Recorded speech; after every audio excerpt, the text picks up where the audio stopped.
اعوذ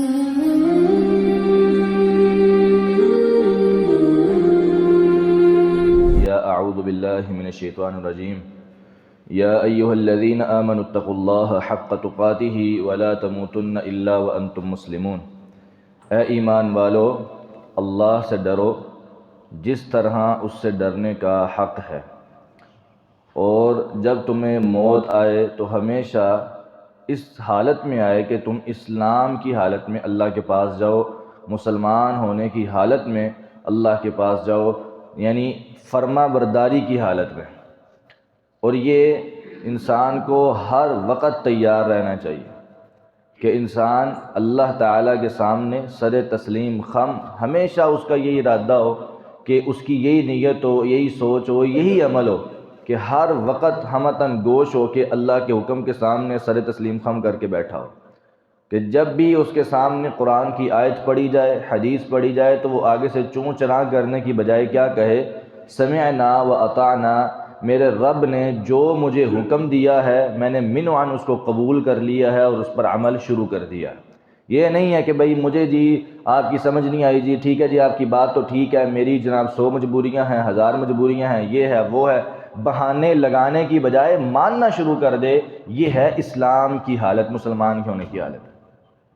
آگے اللہ نے کہا وَاعْتَصِمُوا بِحَبْلِ اللَّهِ جَمِيعًا، اے لوگو، اے ایمان والو، اللہ کی رسی کو مضبوطی سے تھام لو۔ وَاعْتَصِمُوا بِحَبْلِ اللَّهِ جَمِيعًا، اللہ کی رسی کو مضبوطی سے تھام لو۔ حبل اللہ فینا کتابہ، اللہ کی رسی کیا ہے؟ اللہ کی کتاب ہے۔ اللہ کی کتاب کو مضبوطی سے تھام لو، قرآن و حدیث کو مضبوطی سے تھام لو، قرآن و حدیث کے اوپر کاربند ہو جاؤ، قرآن و حدیث کی بات کو فالو کرو، اس کے علاوہ کسی کی بات کو فالو نہ کرو، قرآن و حدیث پر عمل کرو، پوری زندگی قرآن و حدیث کے مطابق گزارو۔ اس کا مطلب ہے وَاعْتَصِمُوا بِحَبْلِ اللَّهِ کہ آپ نے اس پر عمل کر لیا۔ وَاعْتَصِمُوا بِحَبْلِ اللَّهِ جَمِيعًا وَلَا تَفَرَّقُوا، فرقے بازی نہ کرو، تفرقہ بازی نہ کرو، فرقہ بندی نہ کرو، اللہ کی رسی کو مضبوطی سے تھامو۔ یہاں پہ ایک غلط فہمی کا ازالہ کرنا چاہتا ہوں۔ ہمارے ہاں یہ سمجھا گیا ہے کہ شاید فرقہ بندی کا مطلب ہے علیحدہ نام رکھ لینا۔ لو جی میں نے جناب اپنا نام رکھ لیا جی، میں بریلوی ہوں، میں دیوبندی ہوں، میں حنفی ہوں، میں اہل حدیث ہوں، میں وہابی ہوں، میں شیعہ ہوں۔ یہ علیحدہ علیحدہ نام رکھ لینے سے کیا فرقہ بن جاتا ہے؟ سوال ہے، جواب ہے نہیں بنتا۔ صرف نام رکھنے سے نہیں بنتا، عمل، نظریہ، عقائد دیکھنے پڑتے ہیں۔ میں آپ کو مثال کے طور پر سمجھاتا ہوں۔ اگر آپ کو تفرقے کا معنی سمجھ آ جائے، فرقے کا معنی سمجھ آ جائے تو آپ کو بات سمجھ آ جائے گی۔ تفرقہ بازی، فرقہ بندی، فرق کہتے کسے ہیں؟ فرق کہتے ہیں کسی بھی چیز سے ٹوٹ جانا، علیحدہ ہو جانا۔ اگر کوئی چیز اپنی اصل کے ساتھ جڑی رہتی ہے نا، اس کو تفرقہ بازی یا فرق یا تفرق نہیں کہا جاتا۔ اگر وہ اپنی اصل سے ٹوٹ کے علیحدہ ہو جائے تو وہ کیا ہے؟ تفرق، فرق ہو گیا اس کا اس کے درمیان، اس کا اور اس کے درمیان کیا ہو گیا؟ فرق ہو گیا۔ فرق سے سمجھ لیں، فرق آپ کی اپنی زبان میں بھی بولا جاتا ہے، یار اس کے اور اس کے درمیان فرق ہے، اسی سے ہی تفرقہ بازی ہے، اسی سے ہی فرقہ بندی ہے۔ اگر فرق نہ ہو تو تفرقہ بازی نہیں کہلاتی۔ صرف نام رکھ لینے سے فرقہ بندی نہیں ہوتی۔ لو جی میرا یہ نام ہے تو میرا علیحدہ فرقہ ہو گیا، ایسی باتیں نہیں ہیں۔ نظریات، عقائد اگر ان کے قرآن و حدیث کے مطابق ہیں، نام کوئی بھی ہو، وہ فرقہ نہیں ہے۔ اگر عقائد و نظریات قرآن و حدیث کے مطابق نہیں، نام اپنا مسلمان ہی رکھ لو، تب بھی آپ جو ہے نا وہ قرآن و حدیث کے مطابق نہیں ہے، تب آپ فرقہ بندی کے اندر۔ یعنی آج ہمارے ایک ٹرینڈ چل چکا ہے، وہ کہتے ہیں لو جی اپنا نام مسلمان رکھو، جو مرضی کرو، میں نہ وہابی، نہ میں دیوبندی، نہ میں اہل حدیث، نہ میں شیعہ، نہ میں حنفی، نہ میں دیوبندی، میں کچھ بھی نہیں، میں مسلمان ہوں جی۔ تو مسلمان ہونے کے بعد کیا قرآن و حدیث کے مطابق عمل کیا؟ مسلمان ہونے کے بعد، مسلمان ہونے کا مطلب کیا ہے؟ اپنے آپ کو رسول اللہ صلی اللہ علیہ وسلم کی حدیث کے سامنے سر تسلیم خم کر دینا، فرما بردار ہو جانا۔ ان یقولوا سمعنا واطعنا، اسلم۔ فرما بردار ہونے کا مطلب ابراہیم علیہ السلام نے سکھایا تھا، اے لوگو جب بھی رب العالمین کہیں اسلم، فرما بردار ہو جا، مسلمان ہو جا، تو آگے سے چونکہ چنانچہ یہ امام کا قول، پیر کا قول، بزرگ کی بات یہ نہیں چلے گا، فوری اسلمت لرب العالمین، فوری اپنے سر کو جھکا دینا ہے، بات کو مان لینا ہے، قرآن کی ہو حدیث کی ہو، فوری عمل کر کے یہ بات کو ثابت کرنا ہے، یا رب میں مسلمان ہو چکا ہوں، میں فرما بردار ہو چکا ہوں، یہ مطلب ہے۔ ہم کہتے ہیں صرف نام مسلمان رکھ لو، باقی جو مرضی کرو، حالانکہ ایسی بات نہیں ہے۔ مسلمان نام رکھ بھی لیا، کلمہ پڑھ بھی لیا، اس کے بعد بھی اگر ہمارے اعمال، ہمارے عقائد، ہمارے نظریات قرآن و حدیث کے مطابق نہیں ہے تو یہ بات یاد رکھیں، نہ ہم مسلمان ہیں، نہ ہی ہمارا تعلق قرآن و حدیث کے ساتھ ہے، ہم تو فرقہ بندی کے اندر موجود ہیں۔ تو یہ بات واضح ہو گئی کہ نام رکھ لینے سے کوئی علیحدہ فرقہ نہیں بنتا۔ اگر جن کے عقائد و نظریات قرآن و حدیث کے مطابق ہیں، اعمال قرآن و حدیث کے مطابق ہیں، وہ فرقہ بندی میں شامل نہیں ہے، وہ واعتصموا بحبل اللہ کے اندر ہے۔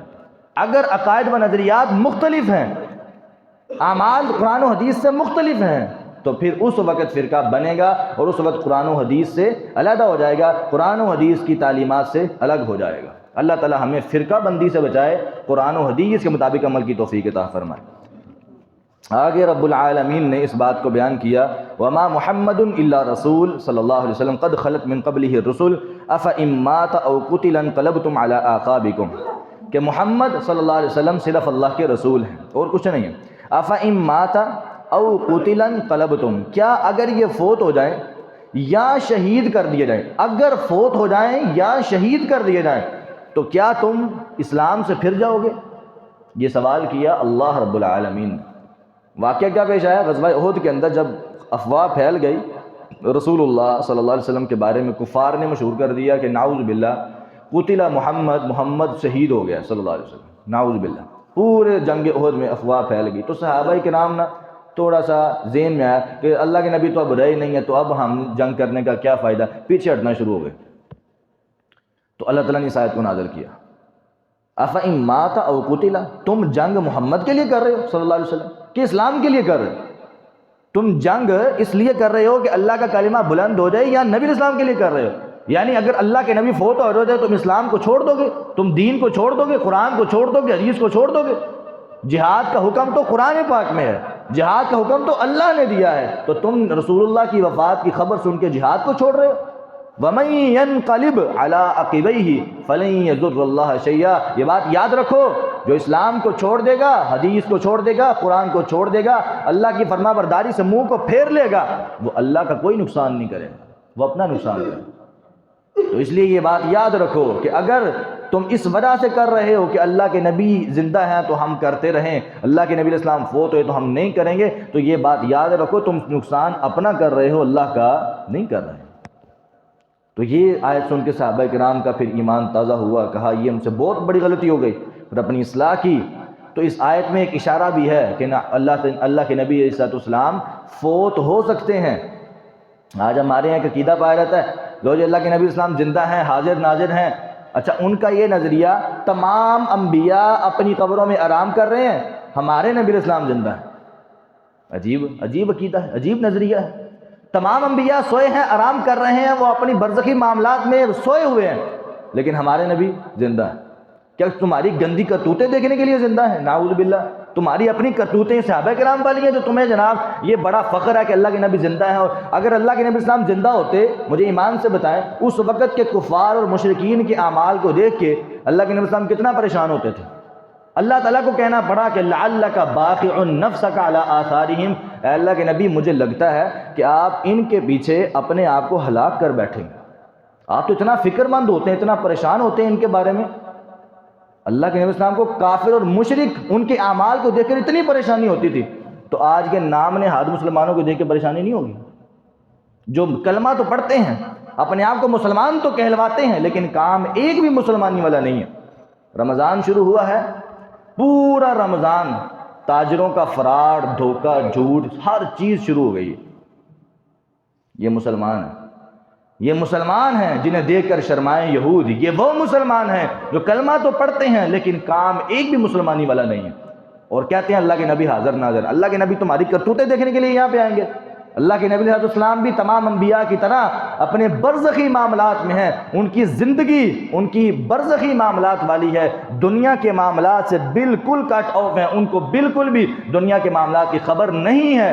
ہاں اللہ تعالیٰ اگر کوئی خبر دے دے ان کو تو وہ ہوتی ہے، لیکن اگر زندہ ہیں تو وہ برزخی معاملات میں، ان کی دنیا الگ ہے، جہان الگ ہے، اس جہان کے ساتھ ان کا کوئی تعلق نہیں ہے۔ نبی صلی اللہ علیہ وسلم کی زندگی کتنی ہے جی؟ سوال کیا رہے ہیں ان سے، اللہ کے نبی السلام کی عمر کتنی ہے جی؟ 63 سال۔ فوت ہوئے ہیں؟ نہیں۔ عمر کتنی ہے؟ 63 سال۔ فوت ہوئے ہیں؟ نہیں۔ پھر عمر کیسے 63 سال ہوئی؟ اللہ کے نبی صلی اللہ علیہ وسلم کو فوت ہوئے کتنی دیر ہو گئی ہے جی؟ جو جی 1400 سال ہو گئے ہیں جی۔ فوت ہوئے ہیں؟ نہیں۔ عجیب منطق ہے، کوئی سمجھ آنے والی نہیں ہے۔ تو اس وجہ سے قرآن و حدیث سے یہ بات ثابت ہے۔ اللہ تعالیٰ نے قرآن پاک میں کہا ہے، اللہ کے نبی علیہ السلام انک میت وانہم میتون۔ یہ کفار مکہ آپ سے جھگڑا کرتے ہیں، آپ سے بحث و مباحثہ کرتے ہیں، یہ بات یاد رکھیں، آپ نے بھی نہیں رہنا تو انہوں نے بھی نہیں رہنا یہاں پہ، آپ بھی اللہ کے پاس جانے والے ہیں، اور یہ کفار و مشرکین اور سارے کے سارے یہ بھی اللہ کے پاس جانے والے ہیں۔ تو اللہ کے نبی صلی اللہ علیہ وسلم کی برزخی معاملات میں جو ہے وہ اس وقت زندگی چل رہی ہے، دنیا کے معاملات کے ساتھ ان کا کوئی تعلق نہیں۔ آگے میں اللہ رب العالمین نے اس بات کو بیان کیا، وَلَا تَحْسَبَنَّ الَّذِينَ قُتِلُوا فِي سَبِيلِ اللَّهِ أَمْوَاتًا۔ اے لوگو، تم ان لوگوں کو یہ گمان نہ کیا کرو جو اللہ کے راستے میں شہید کر دیے جائیں کہ وہ مردہ ہیں، وہ اللہ کے پاس زندہ ہیں اور ان کو رزق دیا جا رہا ہے۔ یہاں پہ بھی ایک اشکال پیش کرتے ہیں، لو جی شہید اگر زندہ ہو سکتا ہے تمہارے نبی زندہ نہیں ہو سکتے؟ بہت بڑا اعتراض ہے، اگر شہید زندہ ہو سکتا ہے تو ہمارے نبی زندہ نہیں ہو سکتے؟ کیا نعوذ باللہ شہید کی فضیلت ہمارے نبی سے اوپر ہے؟ شہید بھی اگر زندہ ہے تو وہ برزخی معاملات میں زندہ ہے۔ اللہ کے نبی صلی اللہ علیہ وسلم کی زندگی بھی برزخی معاملات کی ہے۔ شہید زندہ ہو کے کیا اس دنیا میں آ جاتا ہے؟ ایسی بات تو نہیں ہے، وہ بھی زندہ ہے برزخی معاملات میں۔ نبی صلی اللہ علیہ وسلم اور تمام انبیاء کی زندگی ہے برزخی معاملات میں، جو ایک الگ جہان ہے۔ ایک انسان کی زندگی کا ایک سب سے پہلا جہان ہوتا ہے ماں کے پیٹ کے اندر، اس کے بعد وہ دنیا میں آتا ہے، اس کے بعد وہ قبر میں جاتا ہے، اس کے بعد وہ حشر میں جائے گا۔ 4 جہان مختلف ہیں۔ کسی نے یہ کہا ہے کہ دنیا میں آنے کے بعد لو جی یہ ماں کے پیٹ میں بھی ہے اور یہاں بھی ہے؟ جب اس کا جہان ماں کے پیٹ کے اندر تھا تب وہ یہاں پہ نہیں تھا، جب یہاں پہ آ گیا تب وہاں پہ نہیں ہے، جب قبر میں چلا جائے گا تب وہاں پہ ہے، یہاں پہ نہیں ہے، جب حشر میں چلا جائے گا تب تینوں جہانوں سے الگ ہو جائے گا۔ جب یہ بات ہوتی ہے سارے مانتے ہیں، لیکن دنیا کی بات آتی ہے تو کہتے ہیں ادھر بھی ہے ادھر بھی ہے۔ عجیب منطق ہے، سمجھ آنے والی نہیں ہے۔ شہید زندہ ہے لیکن اللہ کے پاس، اللہ نے اس بات کو بیان کیا، بل احیاء عند ربہم، وہ زندہ ہیں اپنے رب کے پاس، دنیا میں نہیں۔ جو شہید ہے بتائیں وہ دنیا میں واپس آنا چاہے گا تمہاری یہ کرتوتیں دیکھنے کے لیے، یہ فتنے کا دور دیکھنے کے لیے؟ نہیں۔ اگر وہ واپس آنے کی تمنا کرے گا بھی تو کیا، یا اللہ مجھے بھیج، میں شہید ہو کے دوبارہ پھر ادھر ہی آ جاؤں، یعنی وہ اللہ کے پاس دوبارہ آنا چاہے گا۔ اللہ کے پاس، جو اللہ کے پاس چلا گیا اگر تو اچھا ہے، اس کو واپس آنے کی ضرورت ہی نہیں ہے، اس کو وہاں پہ جنت کی نعمتیں ہر چیز مل رہی ہے۔ اگر تو برا ہے تو اس کو واپس آنے کو دے گا؟ کوئی بھی نہیں دے گا۔ تو اس لیے اللہ تعالیٰ کے پاس ہیں سارے، برزخی معاملات میں دنیا میں کوئی نہیں ہے۔ جو چلا گیا وہ چلا گیا، اس کا دنیا کے ساتھ کوئی تعلق نہیں ہے۔ اللہ تعالیٰ ہمیں اپنی اصلاح کی توفیق عطا فرمائے۔ آگے اللہ رب العالمین نے اس بات کو بیان کیا، سورۃ النساء نازل کی۔ سورۃ النساء کے اندر اللہ تعالیٰ نے عورتوں کے مسائل زیادہ سے زیادہ بیان کیے ہیں۔ اس میں وراثت کے مسائل، جب کوئی انسان فوت ہو جائے اس کے بعد اس کے مال کو کس طرح تقسیم کیا جائے گا، لمبی بحث ہے، اس کو بیان کیا۔ اس کے بعد اللہ تعالیٰ نے محرم رشتوں کو بیان کیا، اور پھر اس بات کو بیان کیا کہ لوگوں یتیموں کے مال کو ناحق طریقے سے نہ کھانا، ان الذین یأکلون اموال الیتامی ظلما انما یأکلون فی بطونہم نارا۔ یہ بات یاد رکھو، یتیموں کے مال کی تم نے اگر ذمہ داری ملی ہے تو امانت داری کے ساتھ اس کو ادا کرنا۔ اگر یتیموں کے مال کو تم نے کھایا ظلمن، ناحق تم نے مال کھایا، تو اصل میں تم یتیم کا مال نہیں کھا رہے، جہنم کی آگ کو اپنے پیٹ میں بھر رہے۔ نعوذ باللہ، بہت بہت بہت ہی سنگین معاملہ ہے، بہت سنگین معاملہ ہے یتیم کے مال کو۔ یعنی اگر یتیم کی کفالت تمہیں دی گئی ہے، اس کے باپ کی طرف سے اس کو مال ملا ہے، دولت ملی ہے، تو تمہیں چاہیے کہ اس کی مال کی ذمہ داری اپنے پاس لو اور اس کو اس کے حساب کے مطابق اس میں سے خرچ کرتے رہو۔ لیکن اگر تم خود بھی غریب ہو، اللہ نے یہ رخصت دی ہے۔ اگر تم خود بھی غریب ہو، تمہیں بھی ضرورت ہے، تو تم اس کے مال میں سے اچھے طریقے سے کچھ نہ کچھ لے سکتے ہو، معروف طریقے سے۔ یعنی یہ ہے کہ تم نے اس کے لیے کھانے کا انتظام کیا تو تھوڑا سا اپنے لیے بھی کر لو، اگر تمہارے پاس نہیں ہے تو۔ اگر تمہارے پاس نہیں ہے، اگر تمہارے پاس ہے تو اس کے مال میں سے رتی برابر بھی لینے کی اجازت نہیں ہے۔ اگر نہیں ہے تو تھوڑا سا لے سکتے ہو، شریعت نے اجازت دی ہے۔ اللہ تعالی ہمیں اپنی اصلاح کی توفیق عطا فرمائے۔ وآخر دعوانا ان الحمد للہ رب العالمین۔